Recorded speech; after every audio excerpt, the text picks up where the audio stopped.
Hello, ladies and gentlemen. We're back here for another Dynamite review involving Hangman Page, Kenny Omega defend their tag team titles against the Natural Nightmares. That is acquired of QT Marshall that we don't know a lot of. He technically doesn't have any other character other than he's been sought after by the Rhodes family or the Nightmare family per se because of practically his skill and probably close relations with Dustin Rhodes. Other than that, I didn't really care about the match, but I can't say that it was an entertaining opener. Lariat, handspring into a corkscrew senton. Of course, counter into a bicycle knee. There was good back and forth. A great, what was supposed to be a reversal for a pile driver. Actually, it was dusting over his patented Canadian Destroyer. I don't know why. I just want to see sadder dreams. I want to see something that makes it considered entertaining other than high octane, fast wrestling action other than what they want to portray. Like, you have these guys, and obviously they have move sets that make them over. Kenny Omega, but Dustin wants to do the Shattered Dreams, because either he doesn't want to do it or some other stuff. I don't know. Obviously, it ended with QT getting kind of stuck in the middle of the ring while Dustin was out. So it was a buckshot lariat into a V-trigger for the finish. Other than that, I had to say, fast pace, barely any botches. Commentators stayed on their toes. Shockingly, the girlfriend of QT Marshall, that's been notably shown up in promos and stuff, didn't not play a factor other than moral support. QT hasn't even got distracted. He was still focusing, especially when he was hitting off that moonsault when he had Omega alone in the ring. I thought that'd be the perfect time for he's gonna dance, he's gonna try to impress his girl, and try to do the same thing for Brandy. And it's like, oh my god, he's doing all this stuff. He has so much to impress, and like something like that, because that could have been good storytelling for at least a feud with him and Dustin Rhodes. Because I would like that, and plus I want some feuds that don't involve just wrestling, like actually just being a selfish tag team partner. Things like literally the tag team champions are literally two individuals. Like, we know Kenny is good with tag teams, but pretty much a multi-tags, not like 2-on-2. I mean, yes, he has tag history, but who wants to tag with Hangman Page as long as they did? They've already been holding the belts for, I think, long enough. I thought it was too. I think they've been holding it too long per se. Next up was the first time we were going to see Abaddon. I don't know if I'm saying it correctly. She came around with this weird ass zombie look with different eyes. She came around looking like a female version of the Boogeyman. She did a running hurricane around it while a person was on her knee. Was on her knees. Hikaru Shida was looking at this. It was like, oh my god, what is this dumbass gimmick that looks like it's not gonna last? And yeah, the match was okay. It was an okay squash match that was supposed to display the talents. We even had the lady that lost, Brody Lee, in the Dark Order, picked her up, as well as later on in the night hitting up Colt Cabana with some slip, and then that consulted in the latter half of the show, giving up the lineup for next week for matches that involves Brody Lee tagging with Colt Cabana that they've been an assessment in and has been trying to scout for the last several weeks. Same thing technically as they did for Christopher Daniels, except they scooped that out for a majority of the winter. Don't know why they stopped. They didn't even have practically a finish. Brody Lee just went up to the world title scene. We forgot Evil Uno and Stu Grayson were even a primitive part of the group for the last several months, and they were practically jobbers at that point. So it was like, let's just make our new signee look like a top guy and lose his first debut pay-per-view for the World Championship. That's literally, I feel like, you holding a golden gun, and the recoil was so bad that you still fell on your back, and you had several bad injuries. So it's going to take a while to get up from that. The match was cool. It made Brody Lee have some cool spots, but it's like, oh my god, You could have just given him like a feud, like let him pin Christopher Daniels or something, a guy that like Dark Order literally been having this feud with SCU for the last several months. I'm just feeling like there's really any logic into things other than they just got Luke Harper. So yeah. They also picked up this guy named Ricky Starks. Now, if you haven't heard of this dude, notably you can look him up. He the guy's on was on NWA Power for the last nearly 20 episodes. He was formerly NWA TV champion, and I'm going more in depth in this than ever because I actually like NWA Power. And unlike WWE, they're good at transitions. They actually have a quick balance on promos and wrestling matches plus advertisements that doesn't make them feel more rushed in. And plus, you can just watch all their episodes, like all 21 episodes so far, up on their YouTube channel. They still do that with additional content. I'm just plugging them in because I'm a major fan of it.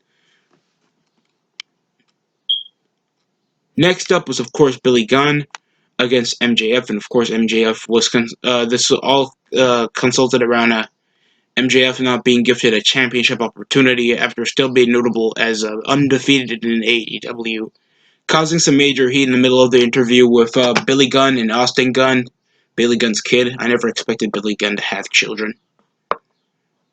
Still thinking that he looks like Ventura with a really good build still, and with a really bad underage dating record. So, yeah, this was scheduled. Austin Gunn played a factor in the match, interfering. MJF tried to escape earlier on in the match to make sure he doesn't have to fight anymore after getting outmatched, because I have to say at least that Billy Gunn still looks good for his age. He's still built well. That's all I'm gonna say. And he tried the famouser for a near fall. The ring did play a factor. He did hit him for the finish. Wardlow beat the crap out of somehow Austin Gunn. He's like midget. I don't know why it takes so much. I don't really care about this match. This was a filler just to try to contrive heat for MJF, and I understand that, just to build up more, even though I feel like he should already be top in the upper mid card scene. But we just give it up to Jake Hager, even though he already lost the championship match, like in an empty arena fight for the world title, like a month ago or 2 months ago, when this whole thing started. So it's like, and they try to make him legit and stuff, and probably they'll toss the title to they'll maybe make him lose in legit fashion, or realistic fashion, to Cody, trying to build him up as more prestige. And he's a tough son bitch. Every 2 to 3 matches he'll get busted open. So yeah, MJF wins, and no surprise. One of his weaker matches, after we know that he has a history. He was taunting in the middle of the match Jungle Boy and stuff, because obviously he has a pseudo rivalry with him. Thinks it looks like he's like one of the ones that he can nearly lose to. And they've been having some fun matches. Please watch their match that they had back at Double or Nothing. I found it one of the funnest matches they had. They even had a match on Dynamite when these guys were like spastically trying to outdo each other. And I always found that, even though I don't know why he calls himself Jungle Boy, other than he just wears a turban, that's literally his gimmick. He has crazy hair and he thinks he's a midget Tarzan that was 16. Yet he's like 23. Weird. Next up, Ricky Starks from NWA, a free agent, so he claims, and now elite, faces off against Cody in the challenge after having a couple words with, of course, the great Arn Anderson. Pretty bearable match. Chopping counters, sunset flip, chain into pins that I thought were a sloppy but sluggish, but they tried to make it a bearable transition. A counter into that drop. I think he dodged that springboard into a kick. Cody always thinks is a good move, even though he tries to do a springboard cutter sometimes, and he calls it the Cody cutter. the finger four leg lock for a hit to the ropes. It did end off a crossroads. The match was as long as it could be. Cody, of course, doing his forcible babyface out, even though he plays well as a heel. He does shake his hand, shows respect like he's done to nearly every opponent. So yeah, pretty good. They tried to hit their best to like make like the partial owner and pretty much creator of a wrestling fan look like as legit or more legit than the world champion. Like no one's denouncing Jericho's pretty good reign with the world title. He did as much to make the belt look as prestigious as possible, thanks he's literally a household name, and he's one of the more prestigious professional wrestlers still to this day. But it's like they have protected Cody as much as possible, other than what happened in Full Gear. The guy has looked legit in steel cage matches, has bled for nearly every other high-profile match, and he's been trying to keep everybody on the up and up. I understand, and he's doing an all-right job. I just feel like he's trying to forcibly make himself the top guy, and they even try to give him his own belt. That's literally the title of the channel they're aired on. I don't think WCW did that. They only had the TV championship that I thought was an okay note until they denounced and their only mid-card title was like the hardcore cruiserweight and of course the United States heavyweight title. It's just weird. At this case, pretty fun match, pretty okay. We had a great hard knock storyline for how much blood, sweat, and tears Ricky Starks obviously bled for this business over 8 years, and it had a good setup. I just felt like you should like do these matches on the ladder some if he was going to make a promo like that. Feel so heartfelt and he's going to try his hardest that he did, but lose in the aspect. Like I mentioned how we did that for Kofi Kingston when he was world champion. And I don't think people remember to this day who his first opponent or his first feud was when he held the world title.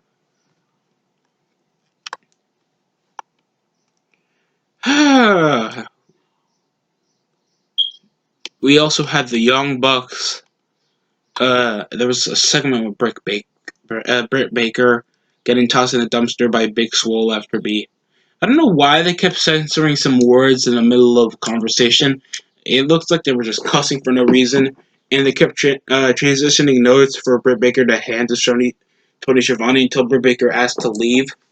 And then it was Big Swole in the golf cart tossing Britt Baker in the wheelchair. So I know she can just lift her body up, and Britt Baker probably doesn't weigh that much. So it still was like a corny segment, and I wish I didn't hop into it. Instead of this thick chick that she works with, and it was somewhat a funny segment. I just like it's not even. At least she's more like in a way to conduct heat that's more passable than Baron Corbin.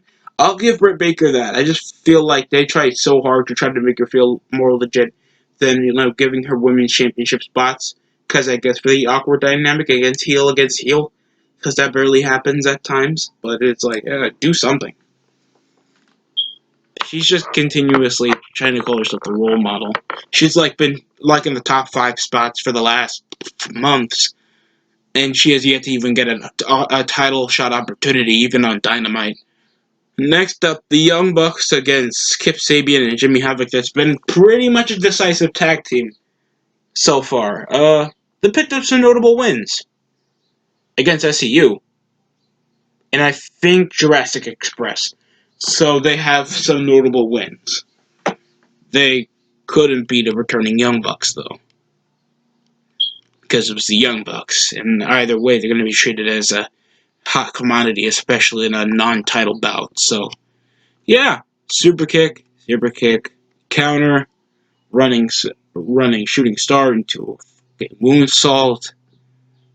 These guys go high octane like every goddamn time. There was also the Butcher and Blade coming by because obviously they still have a score to settle with the Young Bucks, even though they just lost to the Revolt the previous week. So I don't know why they're still treated as like they're like the Basham brothers of relevancy on the roster.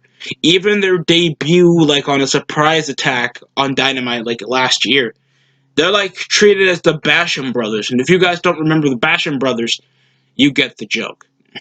I mean, you're in the joke now. So, yeah, FTR came, tried to stop the Basham Brothers, beating the crap out of them.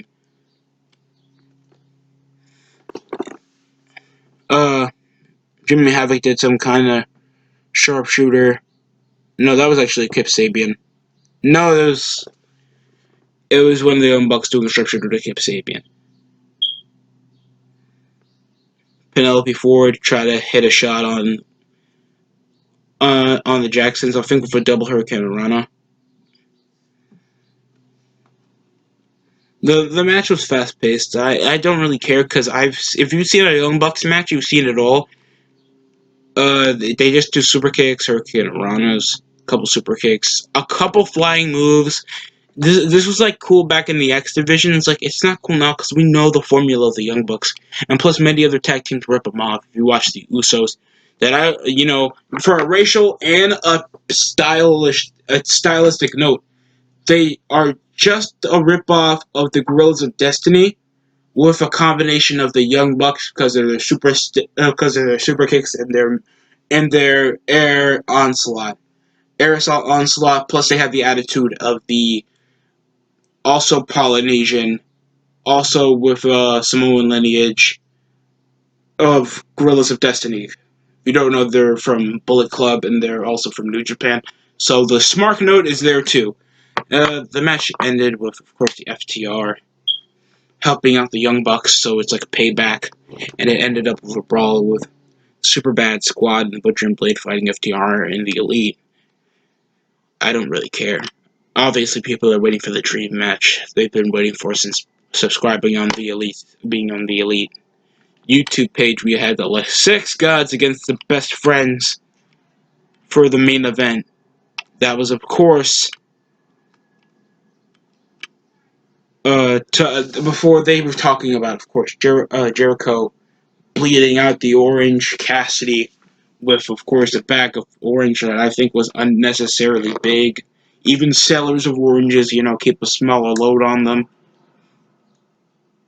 And I think that's a bit insulting to Sammy Guevara for obvious reasons. We, of course, have. This was a fun match. Obviously, it was the impact of the baseball bat that's been a factor of Jericho for the last couple months. Like, trying to cut off offense whenever they're at the corner of the inner circle. They cut him off with a baseball bat. I forgot to tell you, Jake Hager was watching Cody's match, but that was supposed to bring relevance to the inner circle because they literally just rotate off the charisma of just Jericho. That's practically it. That's literally the inner circle. They're just trying to rotate off the charisma of Jericho, and that's practically what keeps most of them on TV. If it wasn't for that, Sammy Guevara would be a jobber. Jake Hager would just be a legit UFC guy with no other character, and of course, you always need a manager for Santana and Ortiz. So I guess that works. So yeah, just signed Conan. I think he's still on Impact for some apparent reason. Counters it from Meteoras, discus lariats, missile drop kicks. Still hits with the bat until Chuck Taylor cut off Jericho. Then as soon as they were fighting on the outside, uh, a shooting star press off Sammy Guevara off using the baseball bat, plus the ref wasn't looking at them. So Inner Circle picks up the victory. Then Orange Cassidy comes out of nowhere, taking off his glasses and shirt and beating the shit out of Jericho. We fade with a hug. And I say that because in the middle of the match that they cut off the hug. Not like it matters. I always thought the best friends were gay. I thought that was literally just an inside joke and, oh, probably these guys love each other too much because I have friends that I'm close with since I was like in fucking middle school. And I never hug my friends unless they're female, that it's fine. I don't hug male friends. I don't hold their hands. I don't hug incredibly in public. And they want to make this like, oh, we're dude best friends. We are grown men that hug each other in front of thousands of people. Like, we had mega powers that was like the biggest dream team in history just by one handshake, a really masculine handshake, while this was a really masculine hug, and obviously this was redemption for Orange Cassidy because he got busted open and beaten the shit out of by Jericho and the rest of the Inner Circle.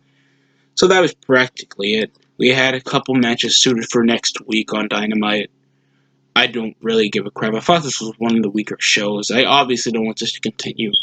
I know this is, of course, building up. July 1st will be Fyter Fest. I didn't get the news from recently. So, watch out for that. Going to be off in Florida come next month, so I don't know what to do about that.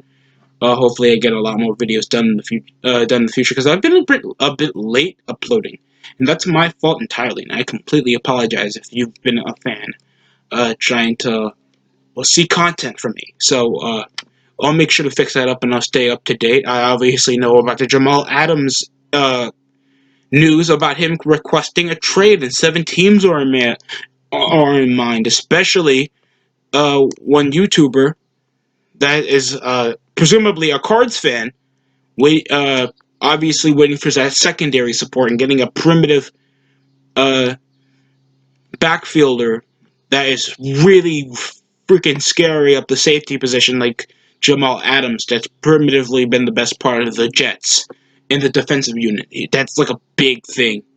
And I can't wait. And plus, Jim Cornette controversy involving some alleged claims of disgusting acts. I don't know if I'm going to discuss it right here because the only disgusting act is he said the N word one time when he was discussing some kind of wrestling event. So that was already dumb by Cornette's part in general, just shouting out of nowhere, even though there's like so many ways to censor it. It doesn't concern me that much. You can say the N word. I'm not going to limit you. It's not my right to limit your vocab or what you learn to say. I just think it's retarded if you say it or not. I'm not the dictator. You can't say the N-word, or you can't say hola, como esta, or anything else that you think is fine in your speech. I'm not like that. I don't do that to people. I don't like ruining everybody else's day like that. But, that's it.